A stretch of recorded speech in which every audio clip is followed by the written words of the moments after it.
2025 সালে যুক্তরাষ্ট্রের বাণিজ্য ঘাটতি পৌঁছেছে $1.2 ট্রিলিয়ন।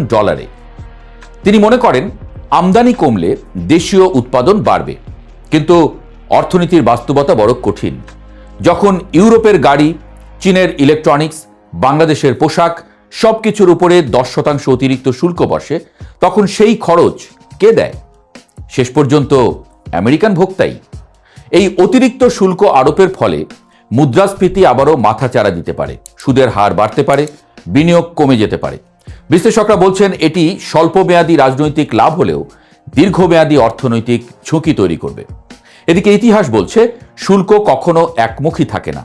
ইউরোপিয়ান ইউনিয়ন ইতোমধ্যে জানিয়েছে তারা গ্রীষ্মকালীন বাণিজ্য চুক্তির অনুমোদন স্থগিত রাখছে, অর্থাৎ পাল্টা ব্যবস্থা নেওয়ার ইঙ্গিত স্পষ্ট। আবার একে হুমকিও বলা যেতে পারে।